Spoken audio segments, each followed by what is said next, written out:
I didn't realize the time had gone by already. Flies when you're at. All right, good evening, everyone, and welcome to the February 2026, February 26th of the 2026 regular board meeting. Call the meeting to order at 7:01 p.m. Tonight's roll call, we have Lori out, Rob out, Joe out, and Daniel out. Lori, they're all excused.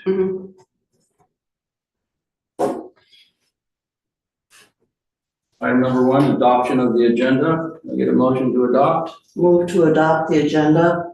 Thank you, Linda. Thank you, Second, Tiny. All in favor? All right, it's unanimous. We have announcements tonight. I think I'll start out with the first announcement tonight. I'd like to announce that Joe Adams has submitted his resignation to the board due to his work commitment and possibly relocating commitment and some family issues. So he has sent his resignation into the board tonight. Do we have any other? I do. I've got 2 announcements. One is Marina Mortgage and Storage update. Quick reminder that Marina Mortgage storage renewals and kayak rack rentals were due yesterday. If you're on the wait list, take a minute to visit the Sudden Valley website and check the recreation page. You can see exactly where you stand. And the fun news this year is that a few wet slip spots have opened up. If you've been hoping for one, this might finally be your year to snag a spot on the water. One more bright spot to share. After many years, our Sudden Valley archives finally have a safe, dry home. They've now settled in the old accounting offices downstairs in the clubhouse, where they'll be protected and much easier to access. It's a meaningful win for preserving our community's important documents. Sure. Thank you. I'd like to thank staff, Linda and Tommy, and all their efforts and maintenance as well. They've been spending a lot of hours doing that, so I appreciate you guys' efforts in that. Any other announcements? I have an announcement. I'd like to personally thank Tiny for having another very successful high tea. It's lots of fun to do. I volunteer all the time, but there was a really large group, I think even larger than last year, that attended, and it was really a very pleasant afternoon. It's a fun event, and we're going to have another one in September. Did you need to announce the spring? Oh, there is a spring market coming up, and I didn't plan on March 28th. Is it March 28th, Joanne? I'm sorry, I don't remember. Yeah. Okay, I can check. I know it's a little premature, but it's good to get around. Yeah, it is coming up, so check the website, check your e-blasts. There is a spring market coming up, and if I can find it really quickly, I can tell you, but sorry, I didn't plan on saying anything about it. Sorry. Didn't mean to put you on the spot. Well, you did though. It's okay. It's coming up, so just check, and there'll be more information coming soon. How's that? Is that good enough? Yeah, I know. I think that's great. It's good just to get it out there. Okay, very good. Any other announcements? Okay, hearing none. We'll move on to item number 3, property owner comments. Do we have any property owners that want to comment tonight? Please come on up. You know the routine, state your name, your location. And I do, I know the routine. you got 3 minutes. Okay. Make them count. All right. Barbara Michelson Harder, 172 Polo Park Drive. Okay, so dog park. Yeah. Dog park. First of all, I read on the agenda that you're going to redo the tennis courts. I think that's great because they're not usable for tennis the way they are, so that's great. But the reason I came is as I've been told that there were 2 sightings of board members hanging around the dog park, and I just want to know if there was We're not allowed. Board members at the dog park, they need to be on leash. It's an off-leash area. We're allowed to be off-leash. Not for the board of directors members. Yes, ma'am. So, and based on past experiences and basically I just want to know, is there anything being discussed? Was there a reason that everybody was out? Well, a lot of people were out there twice. Yeah, I've actually been out there probably more than twice, and I can answer that real quick. So anytime we're doing the issue, we're talking about actually improvements down there as well.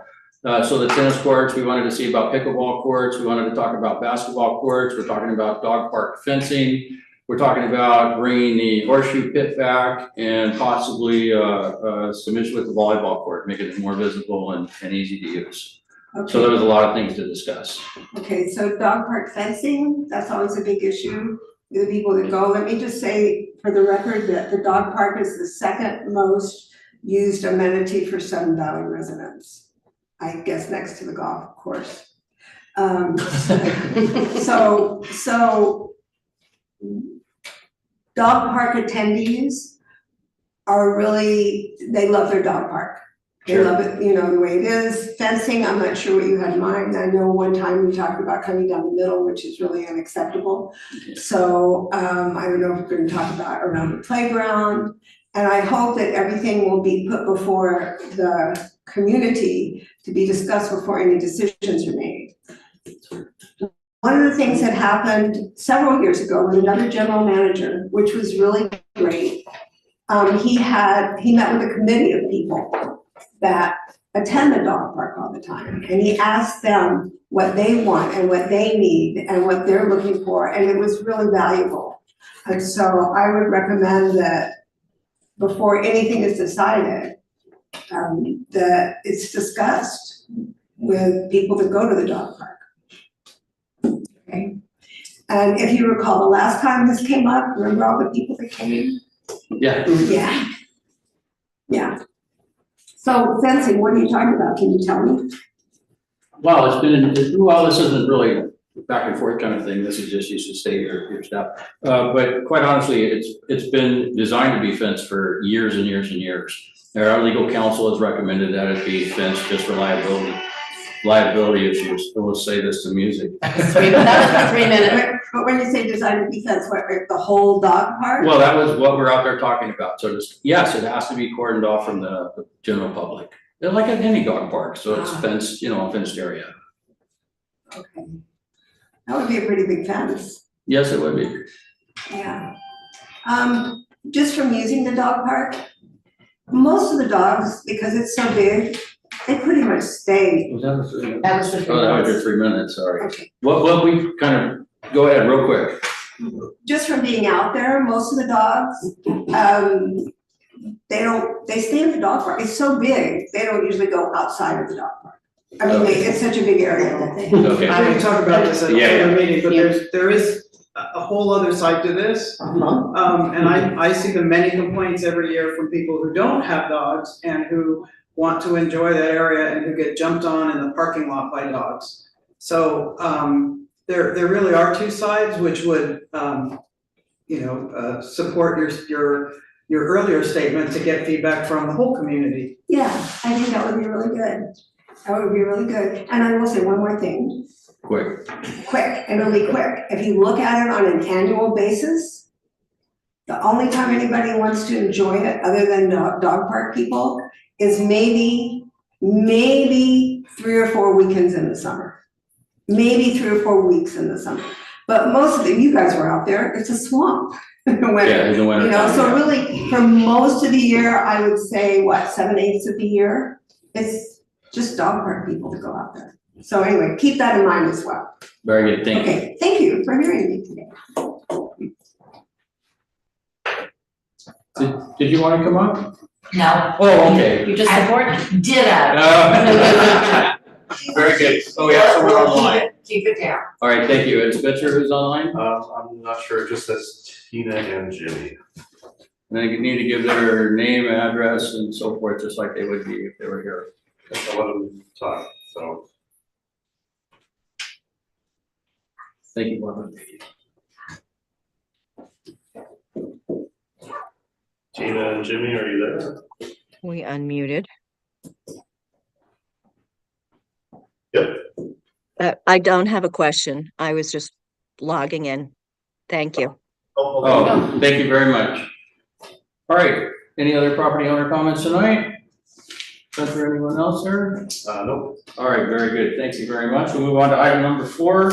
We have the approval of the meeting minutes for the February 12th, 2026 meeting. Do you have any comments or corrections? If not, we'll make a motion to have those approved. I'll second that. Thank you, Tom. All in favor? That's unanimous. Very good, thank you. We have no reports tonight. We'll go on to continuing business, so committee business. I'll speak really quick on that. So due to Joe's resignation, Joe was on a couple of committees. And like I said, Joe reached out to the board right before this meeting tonight, and he is taking employment in another state, so it makes it very hard to try to be here. He tried via Zoom a couple times, but it was very difficult. So he first had to give up on a couple committees. So we'll talk about that now, and then also we want to let you, I'll let Linda tell about Rob. So go ahead, Linda. Okay, I'm the other board member. I'm the board member on N&E. Rob resigned his chairmanship of N&E. And so right now that leaves us without a chair. I'm thinking that possibly I'm going to see if I can put a meeting together with the remaining members of that committee, elect a chair, and get us going, because with the resignation of Joe, whenever that happens and there's an announcement, it starts a 30-day window that needs to be left open for people to apply for candidacy for the board to vote on to fill the vacancy. Since this is 2/26, 30 days from that day would be 3/28, which is a Saturday. And I would suggest that we extend the opening until 3:30, which would be a Monday, and then we can close it during hours when the admin is open and stuff to handle that. But we plan on putting announcements online in the views and wherever we can to get the information out to people as soon as we can. And the applications will be available probably online. Joanne will put an online copy there for them to start to fill out starting tomorrow. However, I would remind you that we don't do online. You need to bring your written copy into the office and deliver it. That's all I have. Very good, thank you, Linda. Tom? Since you're short-handed, Linda, if you need an extra hand or something, I'll be happy to help you out. I think we're gonna be okay. Yeah, so that is one of the other things. So N&E already has five members, right? And that is the max, so we're good there. And Rob is staying on the committee, I'm not sure. Yeah, he made that clear that he would stay on. It's just I need to call a meeting and we need to find someone to chair the committee. There's other elected member on there that is serving because he's never been replaced, because we have very few members that during election time go for N&E. Everybody goes for the board, but they kind of leave N&E wide open. But I'll meet with them and see if we can't come to a consensus about what we'd like to do and get us a new chair. Very good. Thank you very much. Any other committee issues tonight? Daniel's off tonight, so we want to talk I do about have a safety. member to add to safety, but they can probably wait till the next meeting. Okay, very good. Anyone else? All right, hearing none. Move on to continuing business. We have approval request for the Whatcom County stormwater easement for 101 Polo Park. Going out on page number 5 in your ream of paper. So the purpose of this memo is to request approval of an easement granting Whatcom County the right to inspect the stormwater system that 101 Polo Park Drive will be installing in Sun Valley's right of way. The Board of Directors approved the easement on January 8th for 101 Polo Park Drive that will allow the homeowner to locate elements of their stormwater system on SVCA's right of way. Because Whatcom County may need to inspect the stormwater system, they require a second easement, giving them the right to enter both the homeowner's property and Sun Valley's right of way for that purpose. The requested easement, which was attached to the memo, is a boilerplate agreement that has been approved in the past by SVCA for other properties. Going forward, we will know that both these documents are required in specific situations, and we'll bring them forward at the same time. So I apologize for the double dip. But request that at this time, the Sudden Valley Board of Directors approve the proposed easement for 101 Polo Park Drive to allow access to Whatcom County for the purpose of inspecting the stormwater system. All right, that's it. I'll read the motion. I move that the SVCA Board of Directors approve the proposed easement for 101 Polo Park Drive to allow access to Whatcom County for the purpose of inspecting the stormwater system. Second. Thank you, Tiny. Questions or comments? All right, hearing none, all in favor? Okay, that's unanimous.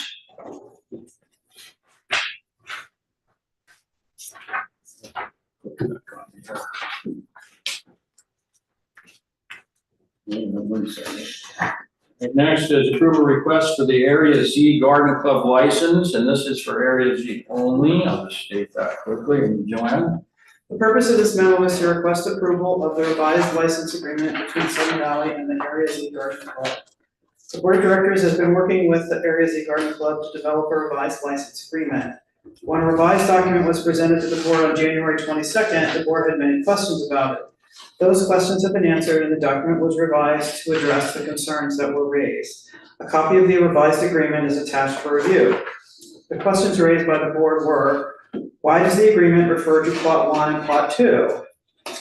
Former General Manager Michael Bennett suggested to the Area Z Garden Club that they could expand their current site. The club did not think the suggested addition ground would be appropriate for gardening because it is wet for several months of the year. They agreed to put down a layer of wood chips on the proposed site and see if the quality of the ground improved after a year. At this time, the club does not want to take on the additional space. So accordingly, I took that part out of the agreement. The second question, why does the agreement include rules for the barn view garden? At some point, it may have been the intent to create a single agreement that would work for both garden clubs, but that is no longer the case. The agreement has been revised to remove the language that does not apply to Area Z. The last question, how many plots? Apply to Area Z or barn view garden? Remove the language. We were taking out the language that doesn't apply to Area Z, so the barn view stuff is out. The barn view stuff doesn't apply to Area Z. Okay, perfect. Anyway, it's confusing. Since the club doesn't want to take on the additional space, they haven't developed a layout for it. So if the ground improves, the layout would be presented along with a request for that additional space. So that makes sense. So now that we've gotten it all sorted, I request that the SVCA Board of Directors approve the revised Area Z Garden Club license agreement. I'll read the motion, and then we can move on to discussion. I move that the SVCA Board of Directors approve the revised Area Z Garden Club license agreement. Second. Thank you, Linda. Any questions or comments about what has been done? All in favor? That is unanimous.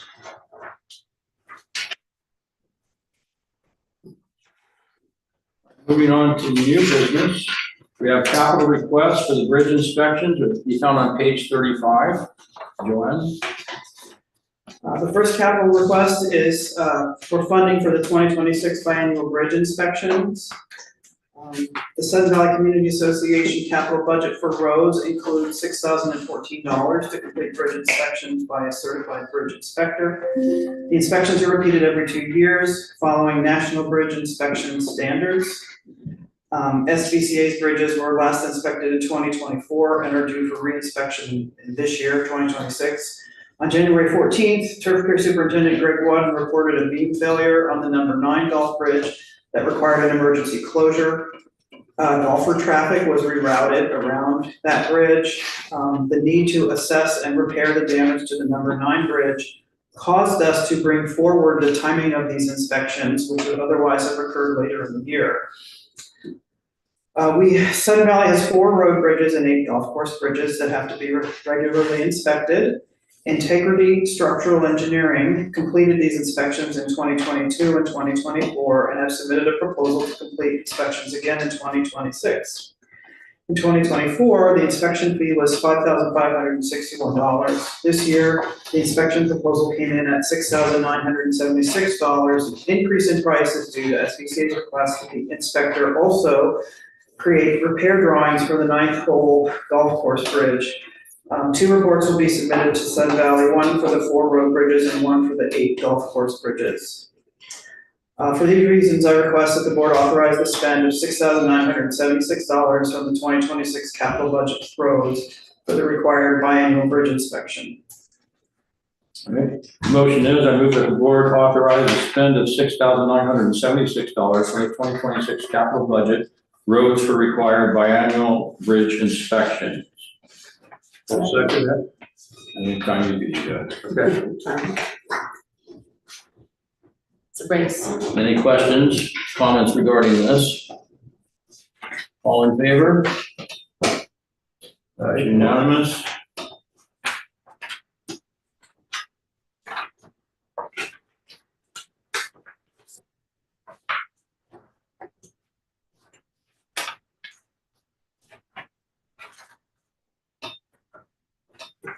All right, moving on to our next one is by the way, I just want to point out 1, 2, 3, and 4 were all vetted by the finance committee, correct, Gene? And you guys are in approval of those. I just wanted to make that statement. I should have made that statement prior. All right, on to item number 2 is the turf care equipment on page 41. Joanne?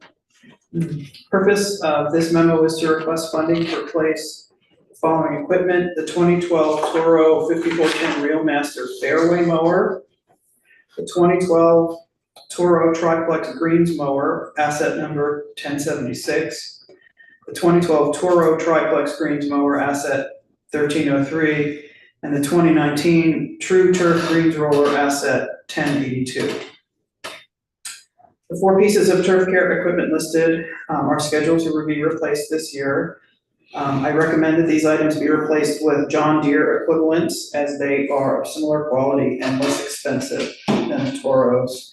Additionally, after sales and service for John Deere products is located nearby and is dependable. The existing units that are going to be replaced are listed in the table, and they have well exceeded their life expectancy with no residual value other than for private resale or scrap. The 2026 capital budget includes $234,000 for the replacement of this equipment. And we list out the equipment again, this time with the amount that was budgeted for its replacement. That's how we got to that total. 3 equipment suppliers were contacted to bid. 2 of them were considered for replacement, John Deere and Toro, as Jacobson equipment is now manufactured overseas and it's hard to get a hold of parts and service. The table on the following page compares quoted prices for John Deere and Toro. You can see that the John Deere equipment is of equal quality and comes in less, so we recommend that we purchase the John Deere equipment. So formally, I request that the Board of Directors approve $232,505.60 from SERF for the purchase of a John Deere 6500A fairway mower, 2 John Deere triplex mowers, and a Toro H11 green roller. Thank you, Joanne. So the motion is moved that the SVCA Board of Directors approve $232,505.60 from SERF for the purchase of a John Deere 6500A fairway mower, 2 John Deere triplex mowers, and a Toro H11 greens roller. Second. Thank you, Tommy. Tom, you're too slow. You didn't even try this time. No, I didn't try I this think time. Linda tried. You have any questions on these? I just have a quick question. Tommy? I know there's been a lot of turf care equipment purchased over the last while. Do you know, like, have we pretty much rotated the equipment? Like, is it all pretty new now, or do they still have some old pieces laying around that are gonna need replacement? There's an astonishing number of mowing devices because they have to get everything mowed before play starts in the summer. Yeah. And that's why we actually have another fairway mower. There are 2, and 2 are needed to get it done in the time allotted. They get up at the crack of dawn. It's crazy how early I know. they get here. So there are some pieces of equipment that are a little bit older, but you're right, most of the equipment, except for some of the gators that they drive around, has been replaced. Most of the equipment has been replaced over the last 3 years. It gets used really hard though, so the equipment gets a lot of hours put onto it. It's like if you have a really long commute, your car gets high mileage, it has to be turned over faster, and so that's what's happening with turf care. Linda? I just wanted to say, I believe most of this equipment is from 2012. Being the treasurer at that time, we had a different turf care manager, Jacob Close. And he found that by ordering, because the equipment was wore out, by ordering all at one time, even though it was a large amount of money, you get the best pricing from the companies that are pricing this stuff. And like I can say, we're below, not by much, but we're below our budgeted amount, which is really kind of remarkable. Agreed. Thank you. Right, moving on to voting, all in favor? That is unanimous.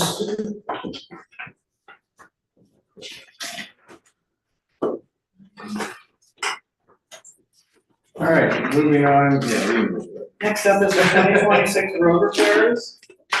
So the purpose of this memo is to request funding for the planned 2026 road repair projects.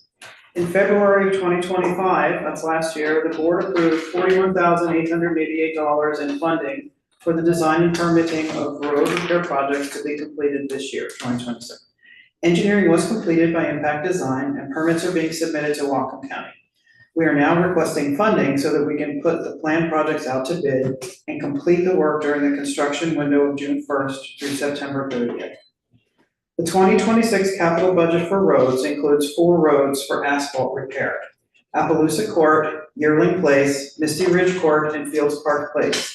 In addition to these road repairs, the 26 budget identifies 24 culverts scheduled for replacement. One of these culverts, culvert 25, is a large box culvert, and the replacement budget is $594,880. Yeah, it's a lot of money. It's like the cost of a house.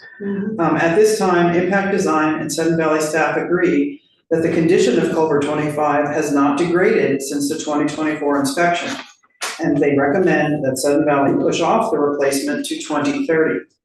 The culvert will continue to be monitored by staff, and it will be re-inspected in 2028 as part of the 5-year renewal of the 10-year roads and drainage plan. The remaining 23 culverts are recommended for replacement as scheduled, and the budget includes $235,140 for that work. Drawings for the road improvements and culvert replacements are attached for reference. A separate engineer's estimate was not completed as the amounts in the 2026 budget were based on Impact Design's estimates in the 10-year roads and drainage plan, and we believe that these estimates are still valid. I request that the Sun Valley Board of Directors approve the allocation of $428,714 from the Roads Reserve Fund for the completion of the 4 road repair and 23 culvert replacement projects proposed for completion in 2026. Read the motion. I move that the Board of Directors approve the allocation of $428,714 from the Roads Reserve Fund for the completion of the 4 road repair and 23 culvert replacement projects proposed for completion in the year 2026. Second. I'm just here, I'm gonna wake you up. All right, this also was approved by the Finance Committee, just so you know. Any questions? We'll go Linda, then Tom.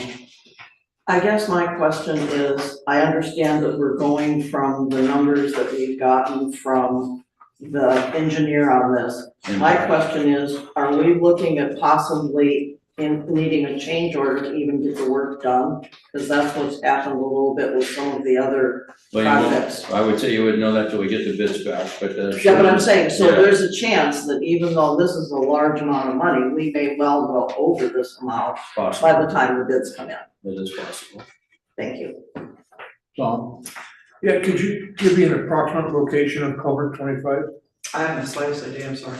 It's close to 24. It's not, it's a whole other game. Is it like a big map, so they're all. Yeah, but they're not ideal. We didn't get, this doesn't include that map because we're not proposing it. Isn't there another big one that's gonna be done this year besides that's down on Honeycomb?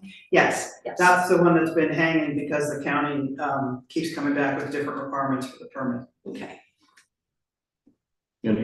Greg? Linda mentioned it going over what we kind of pretty much planned on, and we get the bids and then they're way high. And there's always a chance to downscope the job to get to the budget, so we're not spending more. Exactly, prioritize, yep, absolutely. Yeah, we won't know again until we get those numbers back, but you're right, once we look at those, we may change. Just one general comment to make, and I've made this comment before to the community and you guys, is that the heavy rains that we had in December have proved the value of the work we've been doing on the culverts. And it's important to keep at it, but I don't think rushing is necessary, and that's why we're pulling back a little bit on that big culvert, because it hasn't changed. Even after that big storm event, the maintenance was quick to check it, and we've had engineers and others out, and it's good, it's not failing further. So it's older, but it's fine. And we're not taking the money out of the budget. As you can see, we're not trying to reallocate it to some other project. We're just saying, let's wait and see. Good. All right, move forward to voting, all in favor? That's unanimous.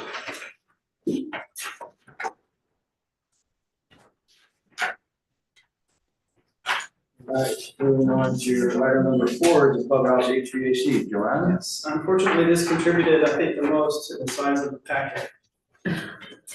The purpose of this memo is to request approval of SVCA's standard construction contract with Linden Sheet Metal for the replacement of elements of the Clubhouse HVAC system and the additional capital requests needed to address a shortfall in current funding.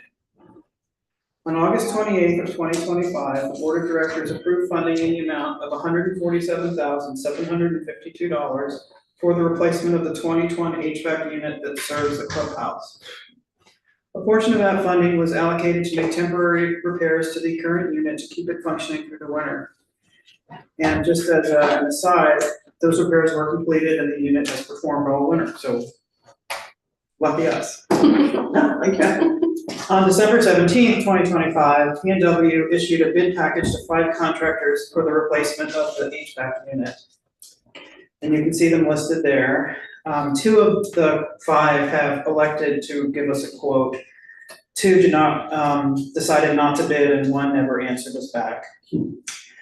The bid package was attached to the memo, and it included 6 different amendments to accommodate changes in the original design that were made necessary by changes to building codes.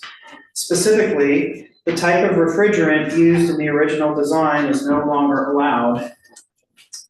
So the changing the refrigerant required an additional design, and it raised the cost overall by about $45,000. Wow. So the funding that was approved last August included $100,000 for replacement of the unit itself, $25,000 for exterior work, trenching, asphalt patching, landscape repairs, etc., and $11,000 to pay tax. There was a $5,400 construction management fee for a total construction allowance of $141,400. After receipt of bids, the updated budget is $152,294.98 for the unit. That includes sales tax. We're putting in 5% contingency, $7,614.75. So we don't have to come back and ask for another couple $1,000s. Again, if that contingency is not used, there would be a residual in the project, which would then revert back to the fund at the end. The exterior work allowance remains at $25,000, and the construction management fee remains at $5,400. The total construction budget is now $190,309.73. So how are we going to pay for that? The board allocated a total of $169,928 for this project between 2024 and 2025. To date, we've spent $123,803.79. 23,000. I'm sorry, yeah, it's 23,000, I'm sorry. That's all right. I was wondering what I was Scared missing. I was looking at the character and thinking, what does that mean? Yeah. It leaves $146,124.21 available for this project. Because the cost of the project exceeds remaining budget, I will ask the board to approve $44,186 in additional funds. This amount will be partially offset by $32,448 that is currently budgeted for the renovation of the old administrative offices in the clubhouse. So it's not completely offset, but it's mostly offset.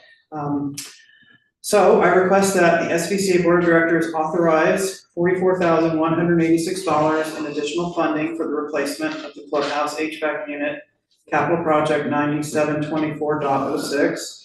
And I also request that the SVCA Board of Directors approve the award of this contract to Linden Sheet Metal and authorize the general manager to execute our standard construction contract. Motion is I move that the SVCA Board of Directors authorize $44,186 in additional funding for the replacement of the Clubhouse HVAC unit, capital projects 9724.06. I also move that the SVCA Board of Directors approve the award of this contract to Linden Sheet Metal and authorize the general manager to execute SVCA standard construction contract. Second. Okay, questions? Linda? So you mentioned that we made a repair for it to operate over the winter. Was that amount also taken from this project? Because the only amount that is in here says that we took so much for design and permitting, but I wondered if all these numbers include, or where did we take that money for the repair then? It was included in that design and permitting budget, and it was delineated in the original memo that requested it. I think it was about 8,000. Yeah. And those repairs were completed. Yeah, just checking on that. The other thing I wanted to say, for me and to save paper, if we're doing just a standard Sudden Valley contract and there isn't anything, you don't have to make any amendments to it for the company, you don't have to add all these pages. It just adds a lot of pages. I think the board fully trusts that, and that you'd come to us if you needed to make an amendment to some. Could have used that information a week ago.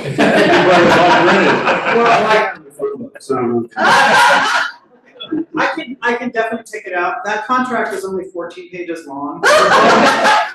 All of this is the many amendments that were issued for engineering and additional specs and all that craziness, so. Okay, I just wanted to. But I hear you, and I can take it out in the future. Any other questions, comments? All right, this has also been approved by finance. All in favor? That's unanimous. It'd be good to have that project done. It's been hanging out. Yeah. Longer.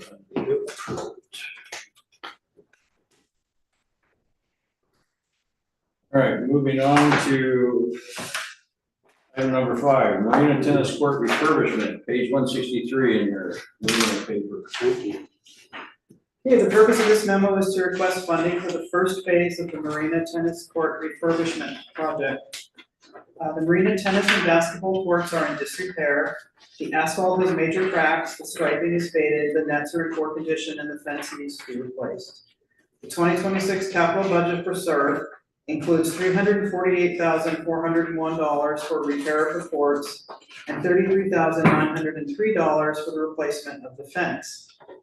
This project will include asphalt repairs, asphalt overlay with tennis court surfacing material as the top layer, layout and marking for 2 tennis courts, double stripe for pickleball and the basketball area, new fencing around the perimeter and between the tennis and basketball areas, and a new access path from the parking lot to the courts. Phase 1 of this project will complete design and permitting. Once design is complete, the project will be brought back to the board for complete project funding prior to being issued for bid. Construction is planned for this summer, which is why we're trying to sneak it in today. Phase 1 cost summary, $10,500 for engineering and permit application. That would go to impact design. Permit fees are estimated to be about $3,000. An allowance for surveying the property, $3,000. Project management from P&W, $2,700, which is a subtotal of $19,200. A 10% contingency with a total of $21,120 for phase 1. I request that the Sudden Valley Board of Directors authorize $21,120 in funding for phase 1 of the Marina Tennis Court refurbishment project. Motion is, I move that the SVCA Board of Directors authorize $21,120, excuse me, in funding for phase 1 of the Marina Tennis Court Refurbishment Project. Second. Thank you, Tommy. Questions? Sean first, and then we'll go over Ray. I forgot to ask when they're out there, but are we replacing the basketball hoops or is it, are you saying Yes. changes? Oh, yeah. Yeah. Okay, gotcha. I'm sorry, you didn't answer that. But that's exciting. It didn't add much to the budget, but we are gonna Yes. replace them. Oh, good, maybe it'll be quieter. Joanne, you mentioned that, I was trying to find the verbiage, to, we're resurfacing the tennis courts and there'll be tennis and pickleball. Are we also resurfacing the existing pickleball court with the basketball? Was that second phase? The whole thing is getting done. Okay. There will be 2 tennis courts and double stripes for pickleball.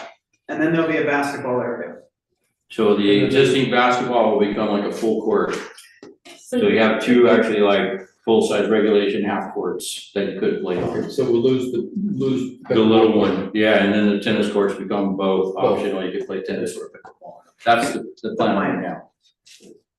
That could always change depending on pricing, right? Like Yeah, for sure, for sure. And I think we talked about it, but it's kind of a semi-question and a semi-comment. There's gonna be a card reader, so, yes. yes, for- so members can get in there for protect the free and, That's great. and That's protect good. the courts Good idea. and kind of keep some of the non-members out there. Awesome. We'll go with Jean and then Linda. Go ahead, Jean. So I don't know how this compares to the Oh, sorry. price. Well, this is just planning, right? So we don't have the price to Correct. really do it. Okay, yeah, we had talked about, I had heard that the post out here might be coming loose from people raising and lower the nets, so I just, when it comes time to discuss that, make sure that we've got. So the way this is planned right now, those will all be replaced because we're actually going to try to trim it down and make it a little smaller because we want to put an accessible path from the parking lot to the tennis courts where that water is right now. So you'll be able to get over there. Hopefully it'll be ADA compliant. Right, And so we'll take up some of the asphalt that's existing now and they're oversized considerably as a mitigation measure to allow us to add that path. So we won't be adding any more. okay, yeah, it was just the post I heard were coming loose because of raising and lower, right? On the one here. On On this one here. On this one here, Oh, I'm yeah. sorry. I thought you were talking about over there. And just another option to consider, I think the double courts are great, but again, you have to lower and raise those nets. So, yeah, what Jean's referring to is for regulation pickleball, then nets are a little bit lower. They're lower. Yeah, they're lower. Sure.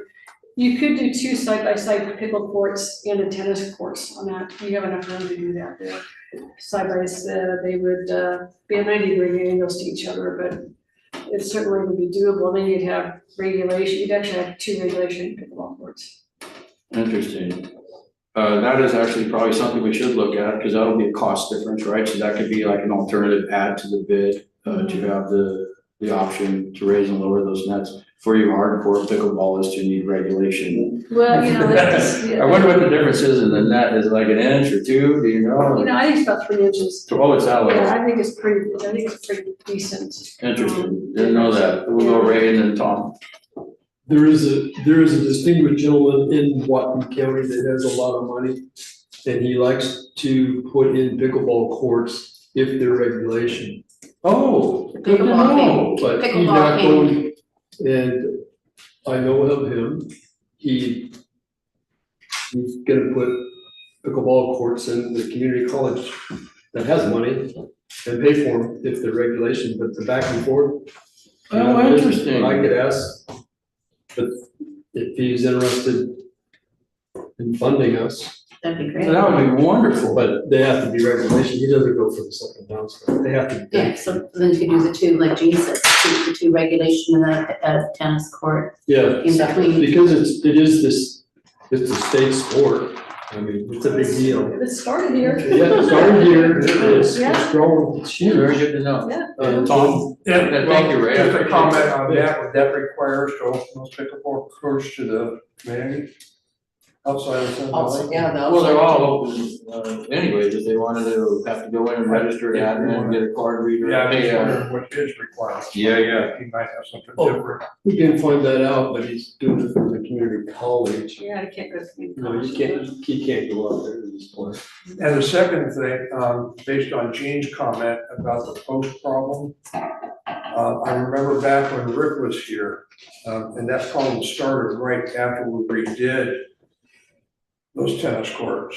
One of the posts started coming up. He said that was covered by warranty. Correct. Yep, we're currently working with the company that did that install to get it fixed. Okay, great. Any, Linda? I just, I'm after sorry, I looking didn't at know. all the different, what we went through with the rec corridor ones, I just, once again, I worry about overruns. I think we spent around 21,000 to do, I think, or was it 7,000? We had to do a drainage around that one, and that we won't have, but we'll still have the added amount that we had to add for the card reader and the electrical, et cetera, et cetera. That's all. Yeah, it helps that we're asking for all of it in the original, initially. Yeah. Also, the courts it's smaller. That's another reason why I wanna try to shrink them down to not make them too ridiculous, but actually get some cost savings in that. The overlay is expensive. Gene? I just don't know, I mean, in these courts out here, I'm assuming they're pulling up just fine, if there's anything that we're learning from these courts, just wanna make sure we're thinking about it when we're building the new courts. Like, I don't, other than the post that I heard were coming loose, I don't know, I haven't actually been on the court, so just. There's been degradation to the asphalt Yeah, and cracking, and that's what's being repaired. right, So, yeah, and that's why we have to have an engineer go over it and mark the areas of asphalt that need to be completely cut out and replaced as opposed to just overlaid. So it sounds like, 10 grand, what engineering is there to a slab of asphalt? Like, really? No, yeah. Well, but that's actually what it is. They're gonna survey it, look at it, and identify how much of it needs to be cut out and rebuilt. Tom? Yeah, the only issue that I've heard of, other than the post coming out, is net heights. that's fine, yeah, and that they're related probably. I don't know how we resolve that. I think what gets expensive though, it isn't so much the asphalt, it's that ultimate top layer of overlay that's so ridiculously expensive, it isn't just asphalt, correct? That is This one correct. is, yeah. Yeah, I think. Because there's only special one contractor in our area that does Yep. it, you have to drive up from Oregon. Got a niche in the market. There you go, there's a franchise or someone. Yeah, kidding. All right, do concrete and green paint. We'll move on to, voting. All in favor? That's unanimous.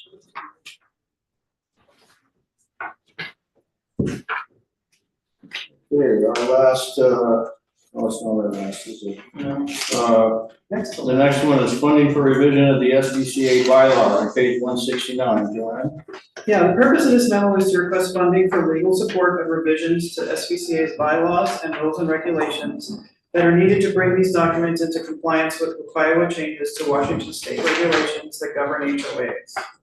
On July 1st, 2018, the Washington Uniform Common Interest Ownership Act, RCW 64.90, took effect. Best known by its acronym, WCIOA, this legislation replaces the Homeowner Association Act that formerly governed SVCA. Even though this law was passed in 2018, it did not immediately affect SVCA because it did not apply to HOAs that were formed before the law took effect. Some of its provisions became effective for SVCA in July 2025, however, and a few more will take effect on January 1st or have taken effect on January 1st of this year. On January 1st, 2028, 2 years from now-ish, the remaining provisions of WCIOA will take effect, and the transition envisioned by the Washington State Legislature in 2018 will be fully implemented. On February 12th, the board adopted a resolution that affirmed to our community that SVCA's practices comply with the legal requirements for HOAs. SVCA's bylaws and rules and regulations provide members and staff with instructions, excuse me, for how to live in and manage the association. If these instructions don't align with current practices of the association, significant confusion will result, as we are all experiencing now about the N&E committee. Changes to the bylaws must be approved by a vote of the members. SVCA proposes to revise the current bylaws so that they align with Whatcom provisions in time to present the revisions to the membership for voting at the 2026 AGM. Because the rules and regulations must align with the bylaws, this document must also be revised. SVCA's legal counsel, Richard Davis, has estimated the time he will need to draft revisions and then work with our document review committee to achieve a bylaws document that is both compliant with state law and customized to the needs of Sudden Valley. His estimate was $7,500 for this work. To ensure that there is enough funding to cover revisions to the rules and regulations also, I'm requesting $10,000 in funding from the undesignated reserve fund. I request that the board of directors authorize $10,000 from the UDR fund to be used for costs arising from the revision of SVCA's bylaws and rules and regulations document. All right, the motion is, I move that the SVCA Board of Directors authorize $10,000 from the UDR fund to be used for costs arising from the revision of SVCA's bylaws, rules, and regulations documents. Second. Thank you, Tom. Questions, comments? Hearing none, all in favor? That's unanimous.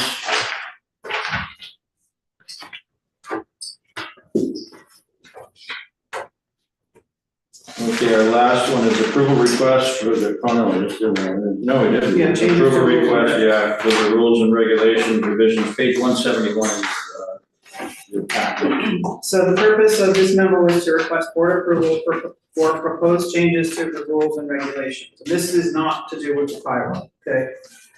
SVCA's current rules and regulations includes two different sections that can be applied to properties that are deemed to be unsightly, unkempt, or cluttered. Sections 1.11 and 2.1 seem to be duplicative.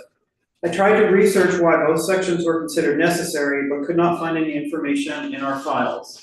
My best guess is that section 1.11 refers to developed lots and 2.1 refers to undeveloped lots.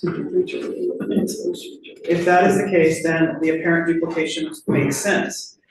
The two sections call for different timelines for abatement, and they have different fine structures. The table that I included in the memo compares the current elements of the two sections. And it goes on. Sorry, this is what I deal with on a daily basis. Okay, so the first proposed change is perhaps moot. Because section 2.1 refers to property without clarification that it refers to an undeveloped lot, it is unclear which section applies to properties that have trash, building materials, or other debris stored in the open.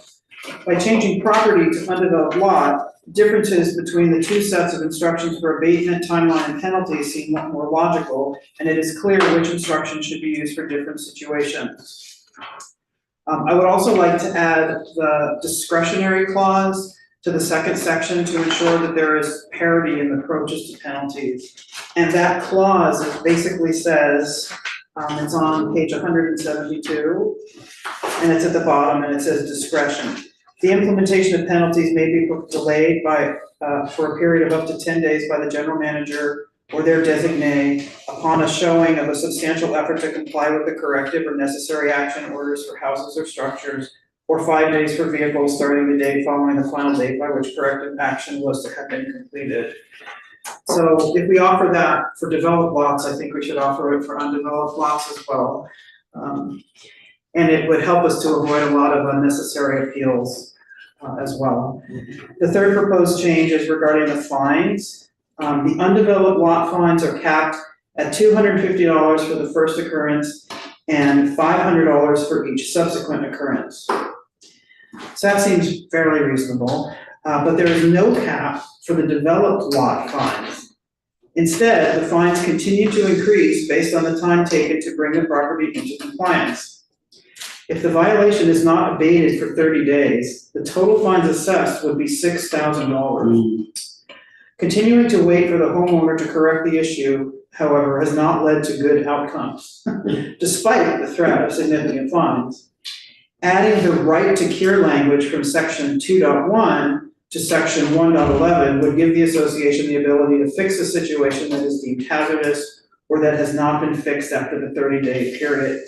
So specifically, what I'm talking about is the language that says, where no action has been taken after 30 days following notification of the owner, 48 hours in the event of a potential physical or health hazard, SVCA may arrange, perform, or contract any work necessary to correct a violation of this section, whereupon the owner shall be billed for the expense.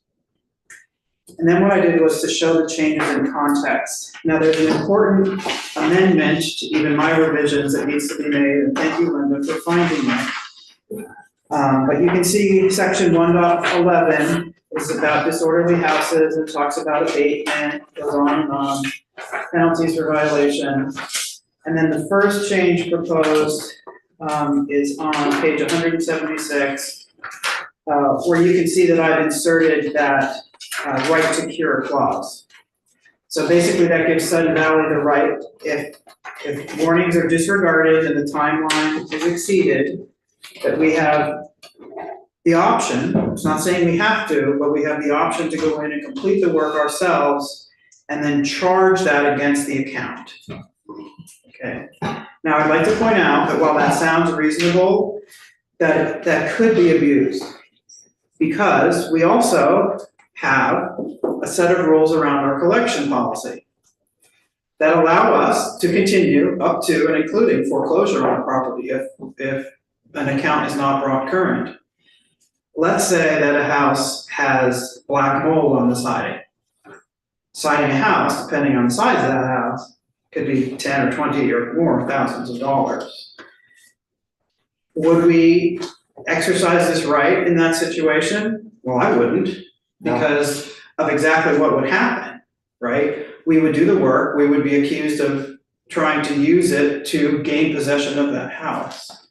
But I'm just saying that while it sounds reasonable and it would make the two sections have parity, there's a big difference between taking a bunch of old debris off of an undeveloped lot and then potentially going in and curing a developed lot. So that's something to think about, okay?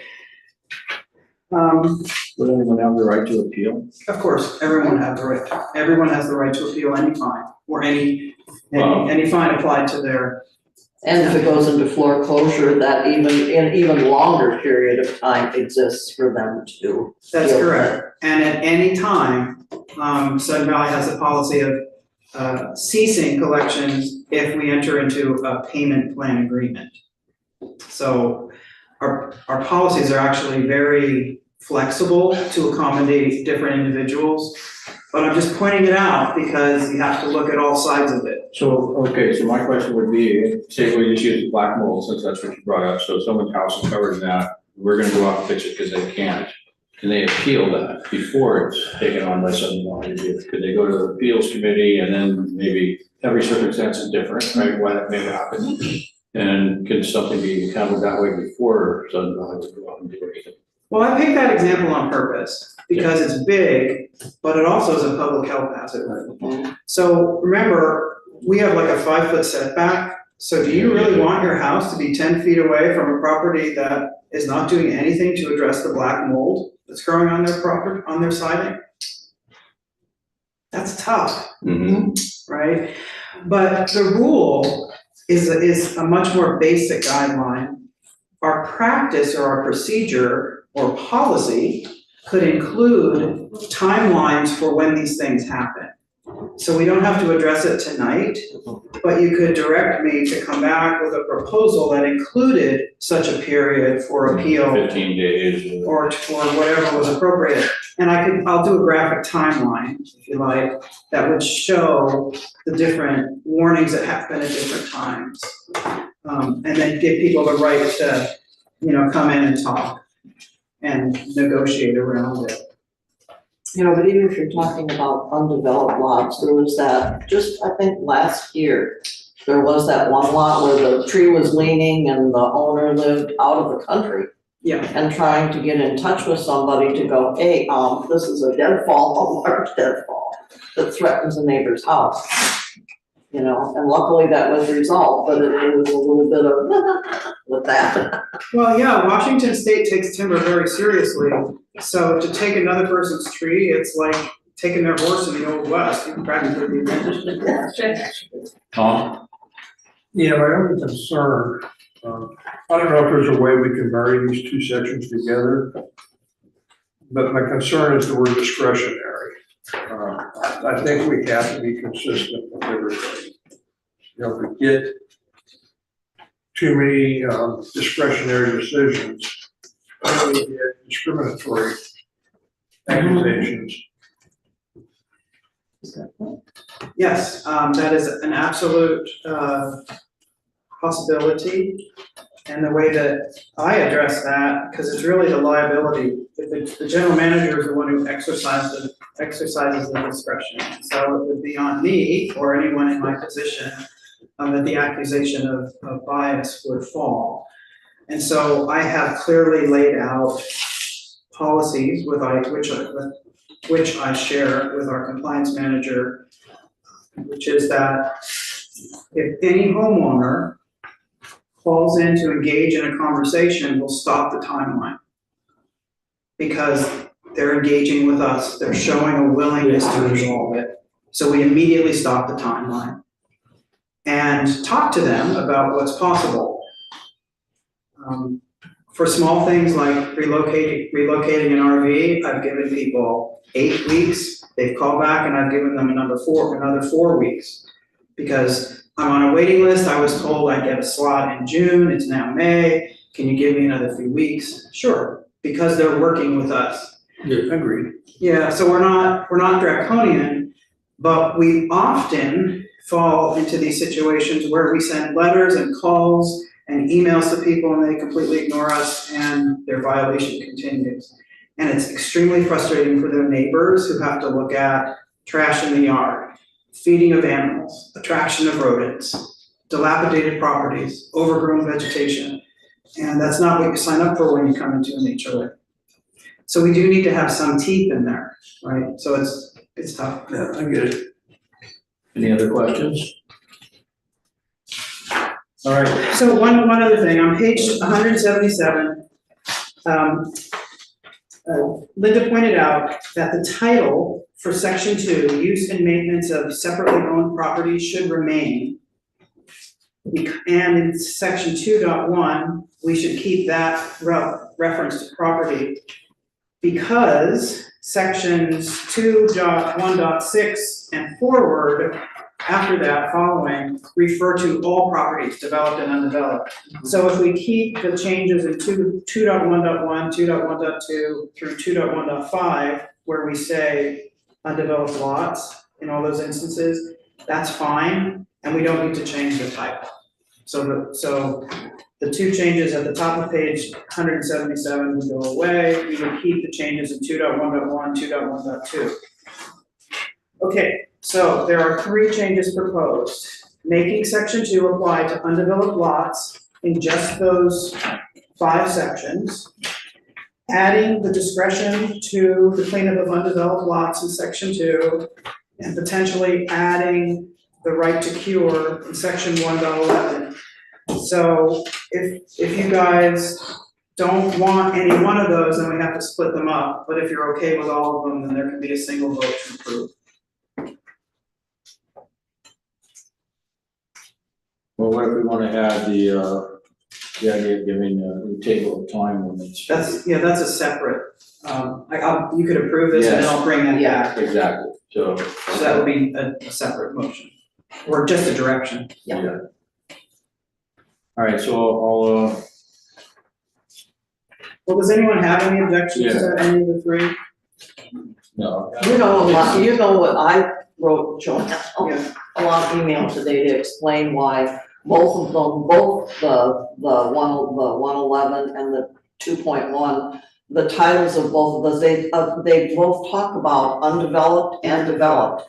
Right, and we agreed that in section 2 and 2.1, those ones that we're gonna keep instead of changing, so I've written instead, which is editor's language for keep in place. We're gonna keep those, and it's the other 3 changes that we discussed. All right, so I'll read the motion. I move that the SVCA Board of Directors approve the proposed changes to the rules and regulations and the addition of the fine described in section 1.11 and 2.1 to SVCA's fees And fine. fees seven, Fees and and fines. fees and fine And schedule. second,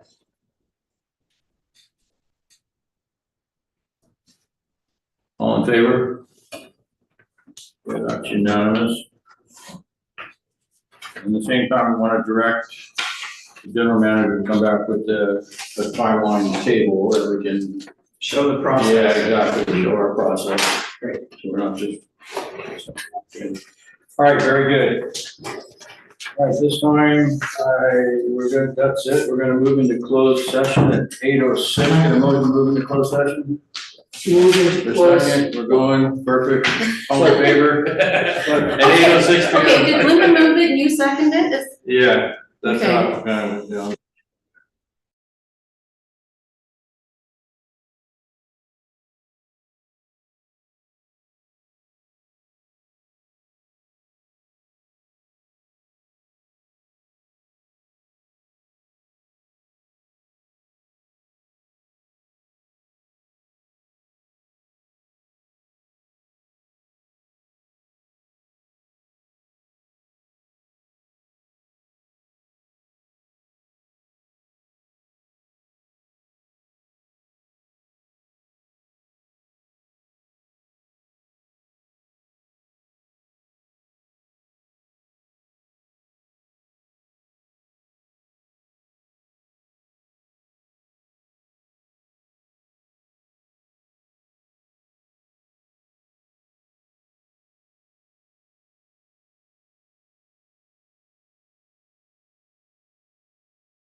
All right, coming out of executive session at 8:32. No action taking. Call to make a motion to adjourn the meeting at 8:32. Second. Thank you, sir. Meeting adjourned.